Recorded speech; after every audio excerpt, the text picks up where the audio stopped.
It's been a minute. Hey guys, welcome back. Mostly to me, because I have been absent. And I have promised you, following my absence, that I would finish reviewing The Wheel of Time. So, I read the whole series. I'm going to be summarizing from the prologue through chapter 36 of A Memory of Light. In the prologue of A Memory of Light, it begins with a bubble of evil, warning of the last battle. Asam and Sindane? I don't know how you say her name, because that's really Lanfear.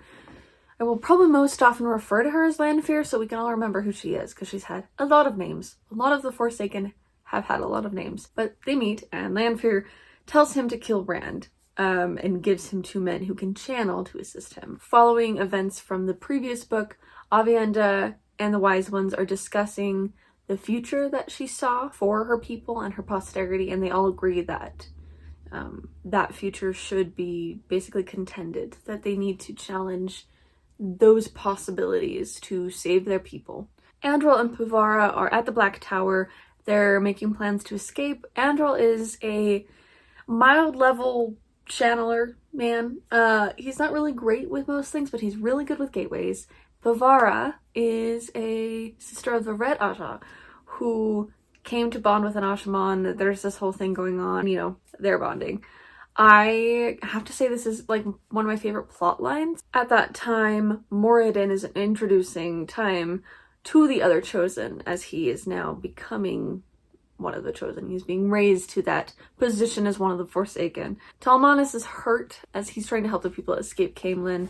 And they're also trying to get the dragons out, the weapons, not actual dragons, unfortunately, but still dragons, nonetheless. They're pretty cool.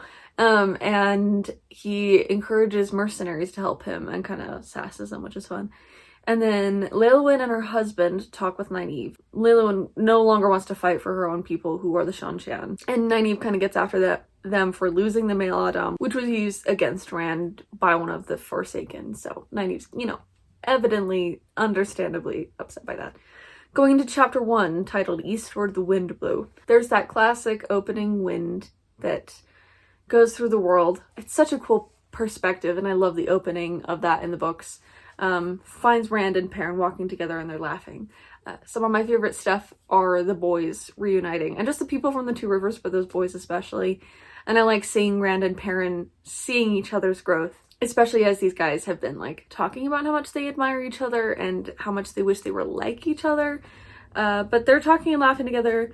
Power wrought weapons are being made, which is super, super cool. One of my favorite little things, especially with Perrin specifically. And then there's an earthquake that warns of the last battle. Rand is worried for Elaine because he knows she's pregnant with twins. So he's informed of this now, right? Egwene and Elaine meet and discuss Rand's plans to break the seals. They're more concerned about waiting until later. They want to wait for the right time. I think Rand has got the sense that there's really no time to wait. This is the end. Talmanis arrives with those from Caemlyn, and Nynaeve heals him, even though he's been injured by a Myrddraal, I think. And yeah, he normally would be beyond saving, but Nynaeve is freaking awesome. I was gonna swear there. I don't swear on the channel, but Nynaeve's pretty amazing. She's pretty dope. So while walking with Perrin, Rand kind of talks about the irony of the curse on the male half of the Source burdening him with Lews Therin's like memories and like perspective and self in a way that that very much like made him feel very lost, and he was in a fog because of that. And now that he's sort of overcome that, it has become a tool to be himself and Lews Therin, to have those memories, because it's given him perspective he couldn't have had literally any other way. And it's like the Dark One like did so creatively with that little curse that he actually gave Rand an advantage, gave him wisdom and experience via that, and I think that's very cool. And he also explains to Perrin that the breaking of the seals is more about reforging them, which Perrin understands as being a blacksmith. Like, that makes sense to him. And then they find out about the attack on Caemlyn, and Rand wants to help, and he believes the attack to be a distraction. Chapter 2 is titled The Choice of an Aja. While discussing the storm and their situation at the Black Tower, Puvara and Andral accidentally create a dual bond, which functions telepathically, so it's not like a simple warder bond. They literally can read each other's thoughts. Another man has been turned by the bad boys And then it switches to Avienda's perspective, where she goes to Elaine, sneaks into her tent, kind of unnecessarily, and is very funny, very Aiel of her. They discuss Camelin and Rand's attempt at the game of houses that he's, playing, basically, to get people to do what he wants. And then she asks for Elaine's permission to spend the night with Rand, as it may be the last that they'll have. Chapter 3, I started writing down the title. I think it's going to be a dangerous something, or something with the word danger, but I just wrote a dang, so that's helpful for me. And for you guys. You're welcome. Waylon, or Wellen, maybe Wellen? We're going to say Wellen, because Waylon is a different character in my mind from a different book. Wellen is one of the turned Ashaman. He tries to convince, with a story, that Taim and Logain are no longer in disagreement, but Pavara and Andril are worried for Logain, and they know something else is up, and that this is just an attempt to convince the people that Logain is okay and he's not. Avienda shows up at Ren's tent, where the maidens joke and cheer at them until they go inside together. And then it switches back to Pavara and Andril's perspective. Pavara thinks Taim has a ter'angreal that prevents gateways, which they're kind of onto something. And then they knock Wellen out, the turned Ashaman.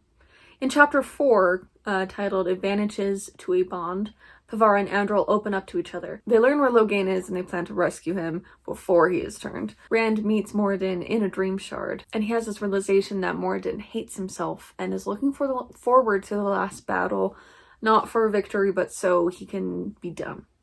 Because he basically wants nothing to exist because he hates himself. Pavara, Andril, and other men charge the Black Tower, willing to kill to rescue Logain, who has not yet been turned because he's strong. Taim's men come in and fight. Andril tries to make a gateway, but then the roof collapses. In chapter 5, called To Require a Boon, very Kaladin coded. If you know, you know. The meeting at Marilor is about to happen. Avienda is telling Rand she may ask a boon of him that would greatly change his plans, and also to help her people, right? Egwene, there's a scene where it mentions she dreams of a frozen pillar of glass. And I obviously didn't recognize that for what it was when I first read. And now that I finished the book, I know what that was about. And now I'm getting really excited to go back and take notes for the last half. They gather at the fields, and Rand makes 3 demands in exchange for his life. I give my life to you. I basically lay it down for you for these 3 things. Number 1 is that borders will remain the same. There will be no attacking each other. They will open schools for each other. And they are obligated to defend each other when one is attacked, which is a big deal to them, being very focused on each other's, their own places.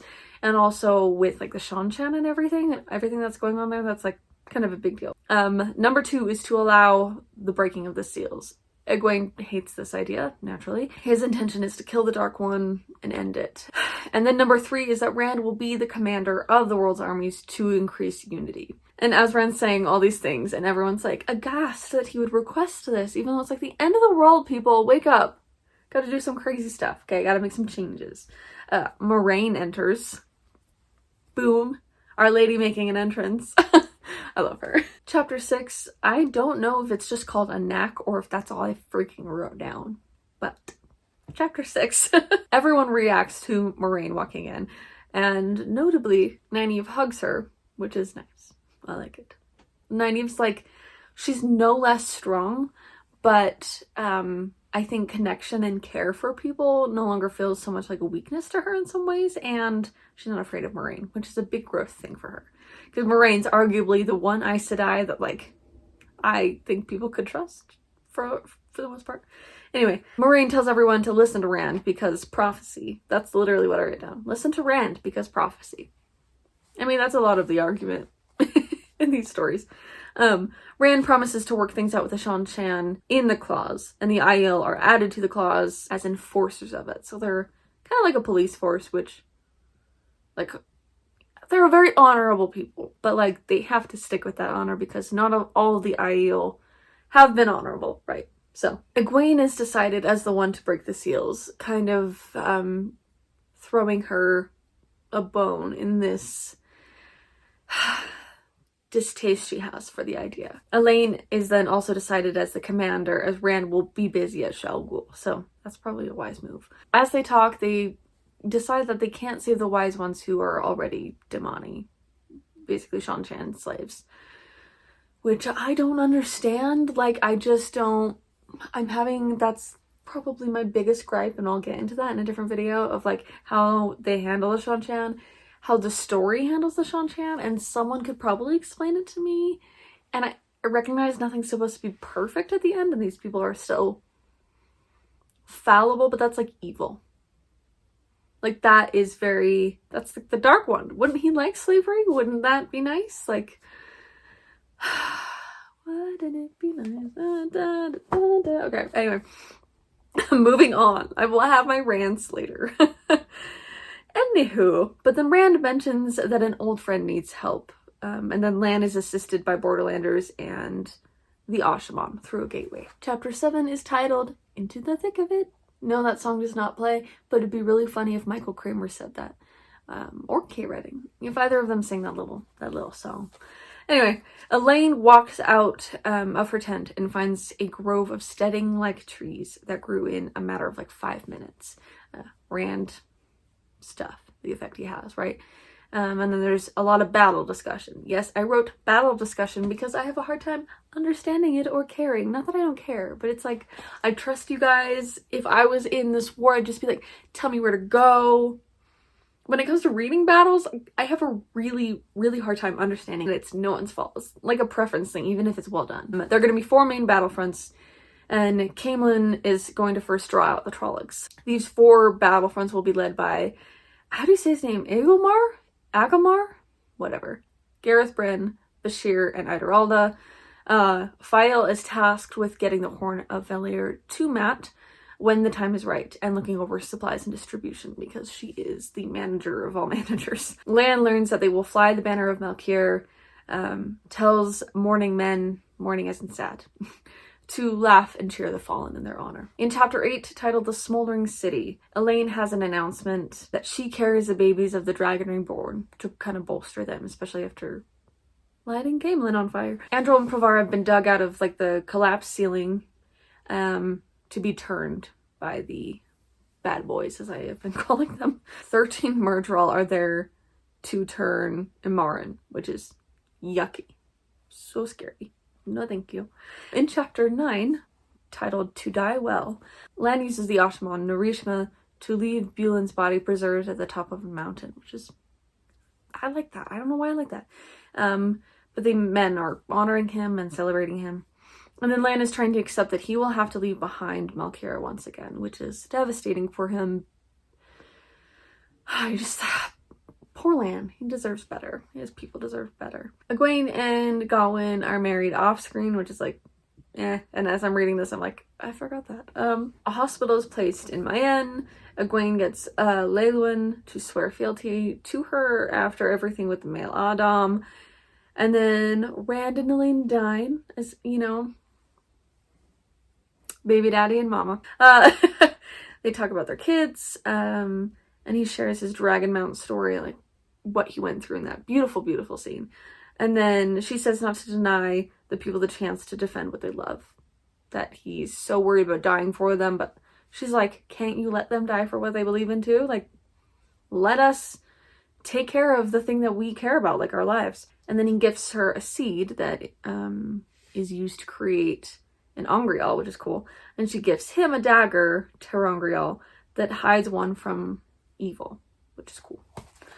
In chapter 10, titled The Use of Dragons, Perrin helps draw out the Trollocs from Caemlyn, and then Brigitte won't let Elaine go to the battle. There's a moment where Brigitte checks out Uno, which is great. It's funny. Andral and Provar have been given fork roots, so they cannot channel, but they also can't be turned quite yet because of the fork root. Time leaves because he's impatient, and he has a seal to the Dark One's prison with him. At Lan's battlefront, he's forced to retreat, and then Perrin successfully leads the Trollocs to Bromwood, where they are out of Caemlyn and easier to defeat. Brigitte mentions her slipping memories, and also her concerns over the harsh tool that are the dragons. Chapter 11 is titled Just Another Sellsword.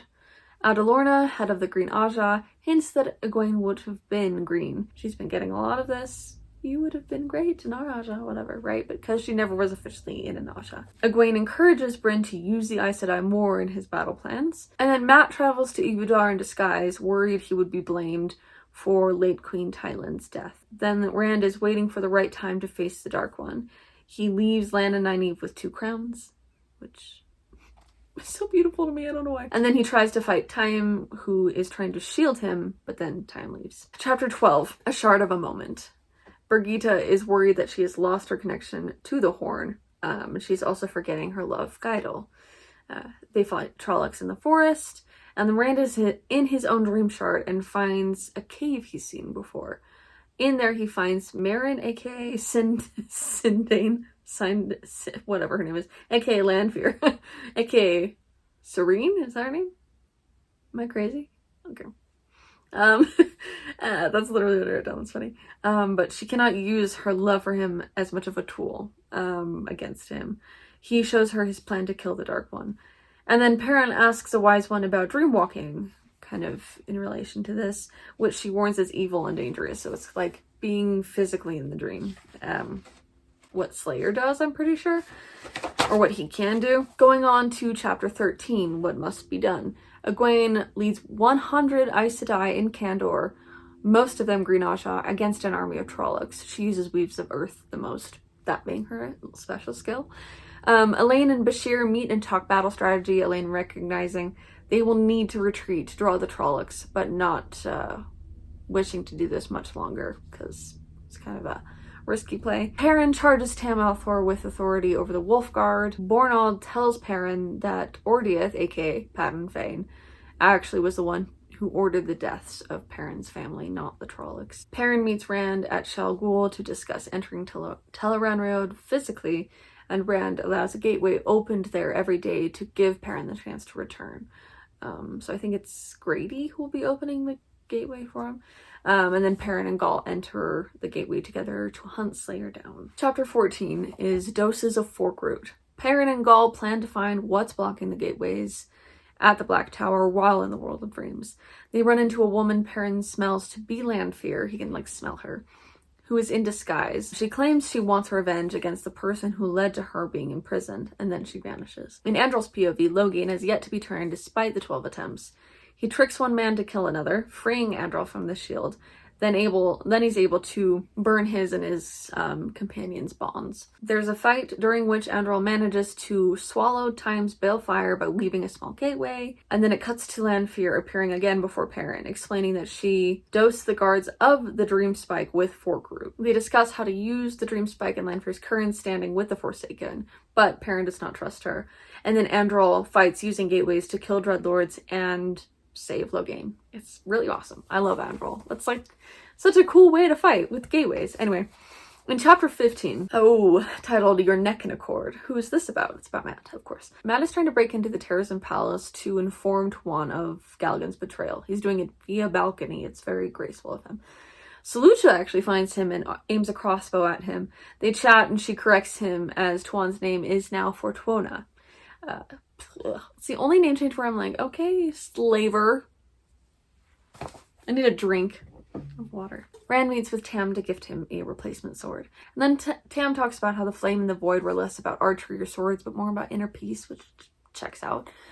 Especially since he had that inner peace, it seems, even when he wasn't using a sword anymore. And then they duel and Tam fights one-handed to kind of level himself with Rand's lost hand, helping Rand understand how to use it or to not use it.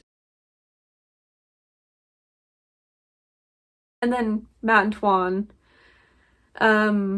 talking, and Tuan sending everyone away, and then she undresses in front of Mat. For her, it's out of duty, but there's a funness there, which it's yeah, he could do better. Chapter 16 is A Silence Like Screaming. Loyal and other Ogier gather and sing a war song while fighting Trollocs. They're enraged at the thought of evil having killed so many trees. Galad watches the intense fighting of the Ogier, one of his men claiming the Ogier are dark friends, but he's like, nah, I'm not so sure. Moiraine argues against Rand's plan to kill the Dark One, and she thinks that part of the plan with the other people and the Shan-Chan is a distraction, but Rand is like, I need to leave them well. But Moiraine also notices that the tea she's been drinking has been more potent since being in Rand's presence. And then Lan is leading quick attacks followed by retreats. The Queen of Saldea rides into battle and Lan defends her presence there. Mael, aka Time, is seen, and then Lan falls from his horse and sees another of his men, Deep, who has died. In chapter 17, titled Older and More Weathered, Rand shows up to meet with Tuon. Mat still believing Rand to be out of his mind. Rand argues for his right over the land as he is Lews Therin, winning against her being a descendant of Arthur Hawkwing. The grass at his feet grows greener and he sings kind of softly to himself, which is like giving him this magical vibe. Mat is like, what is going on with my childhood friend? But Mat helps get Tuon to work with Rand, who allows her to at least keep the Damani that she already has, but she can't call her anymore. But she signs the Dragon's Peace. And then Mat kind of throws out to Rand that he was the one who saved Moiraine. Chapter 18 is titled To Feel Wasted. In this chapter, Gawain knows that Egwene needs him in these battles, but he still feels kind of anxious to do more. Gawain asks Lylwyn about the rings from the blood knives that kind of made them harder to see, especially in shadow. Rand enters battle in disguise, only revealing his face as he leaves, just to kind of bolster the men.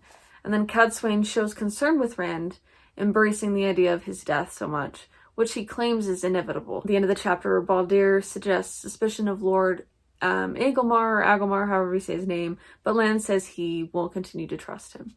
In chapter 19, Elaine realizes the Trollocs are now headed to Cairhien, which is full of refugees.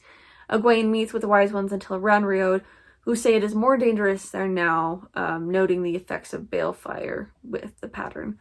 Rand shows up in the waking world with Ribbon. He wants Egwene at his side as friends, almost saying like they were like siblings, which is an interesting change sort of from the beginning. He explains that he is half-brother to Galad, and then tells her that the seals to the Dark One's prison that she has are fake, and that the Dark One has the real ones.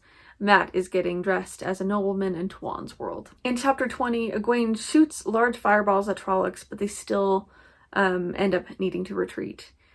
A new army appears, and Ramonda is slain to nothing, like just vanished, like destroyed, before she can even respond to the Sharn army. Then she and Gawain have to hide while she wonders if the others made it out, if anyone's okay, and she must hide her channeling or the Sharns will find her.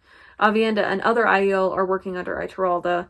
They're planning to defend Rand as he duels the Dark One. Rand has decided Egwene and the Shan-Chan will fight together, and then he plans to enter Shal Ghul the next day. In chapter 21, titled Not a Mistake to Ignore, Siuan and Bryn discuss what happened, where Bryn should have noted the ambush, and their concern for Egwene. Andral works with Logain and has nearly 50 men who are okay being asked to be warders. Even though Logain looks unwell, Andral still follows him, saying that he gave them hope and that Rand ordered them to think of themselves not as weapons, but as men. And I love this. I love Rand and his inspiration of people here at school. Chapter 22 is titled The Wild. In it, Egwene watches in hiding as the leader of the Sharons show up. Now is when she and Gawain have to leave. This leader calls himself Bao the Wild, but is Demandred, the Forsaken, and he claims that he's going to kill Rand. In the dream world, wolves warn Perrin of the Forsaken. Perrin fights Hessalam, who is Graendal, in a cool little battle of wills, turning imagination into reality, but she gets away. Lanfear says that there's a way to go between the real world and the dream world. Also mentions that Graendal was messing with Bashir's dreams, so Perrin's worried, obviously.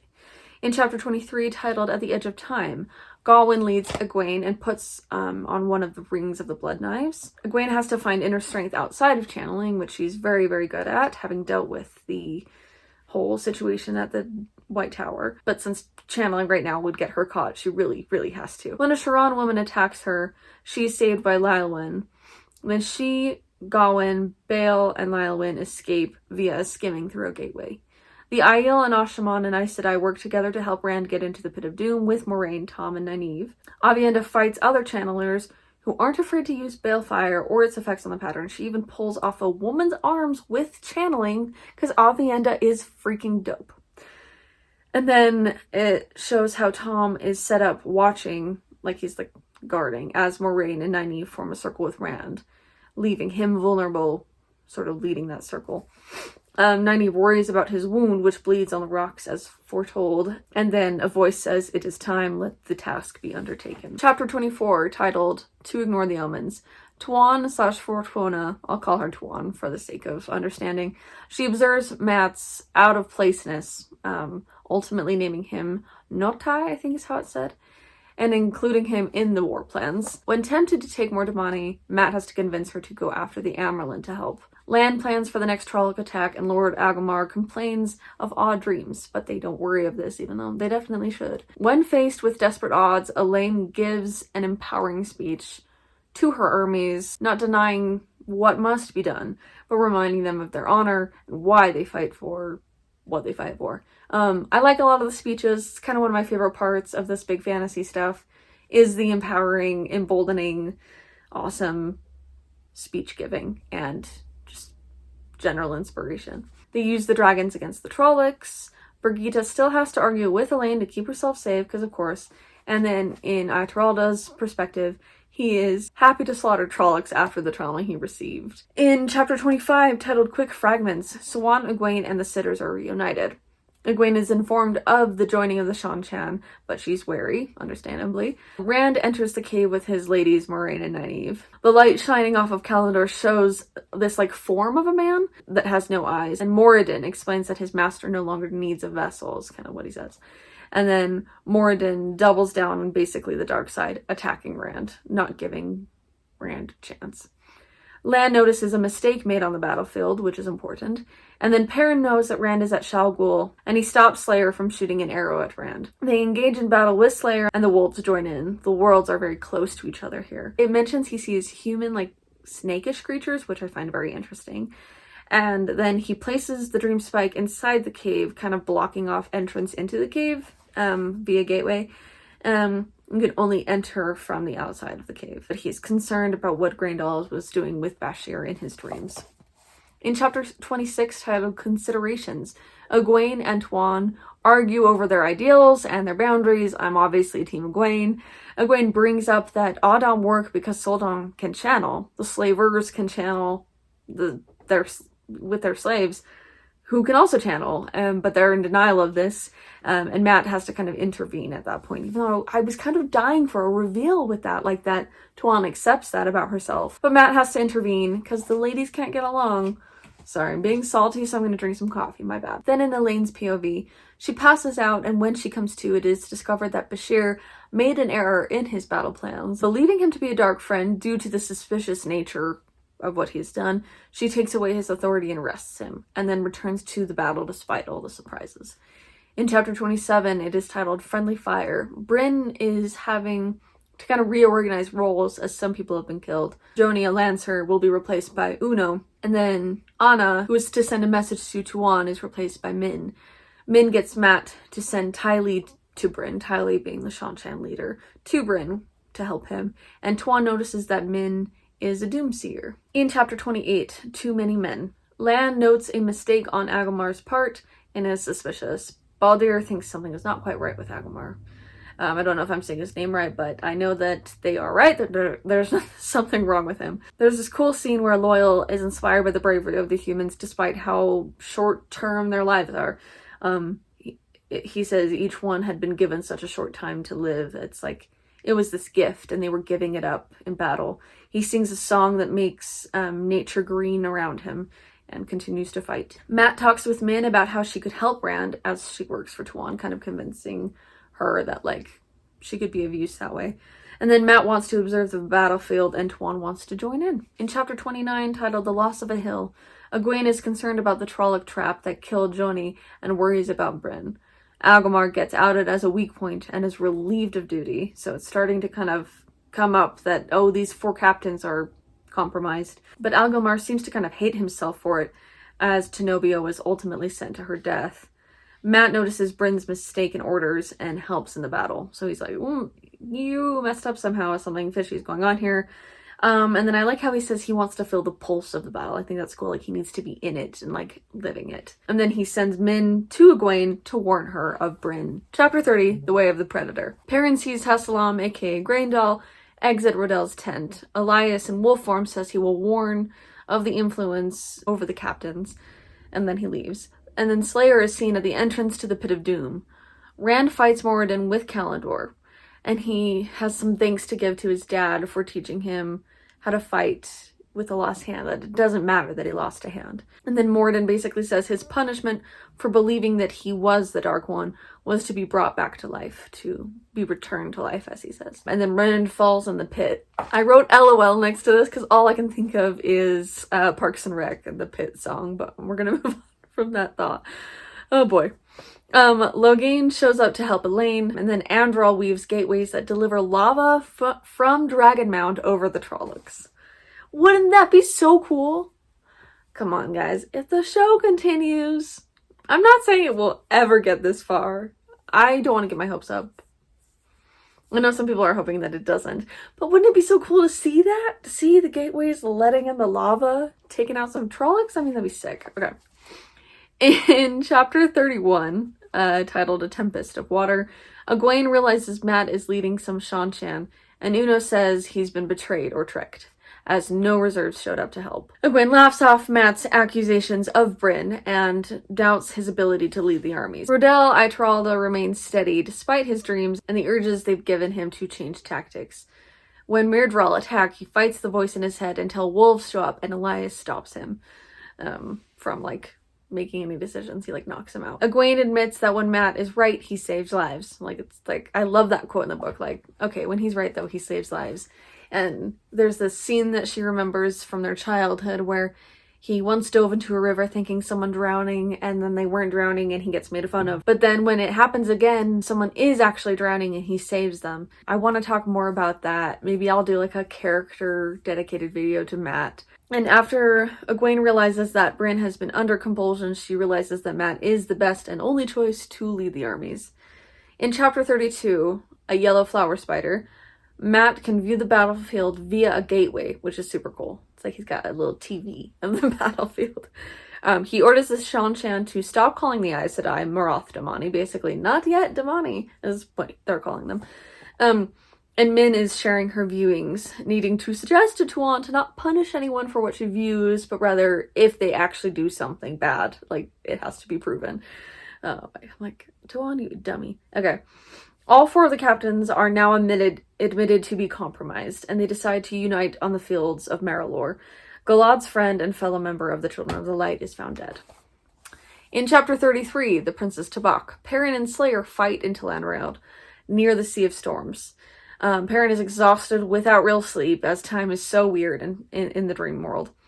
And then he gets hit with an arrow. We cut to Fael, who has been entrusted to deliver the Horn of Valir to Mat while she's overseeing storage and stuff. But the horn is disguised and referred to as Two Rivers Tabak. And then a bubble of evil attacks in the form of crystal spikes. Orisha's gateway takes them not to Maralor, but to the Blight as they escape this bubble of evil, which is a surprise to them. The Blight is not a friendly place, obviously. Aviendha notes the passage of time is different at Shal Ghul.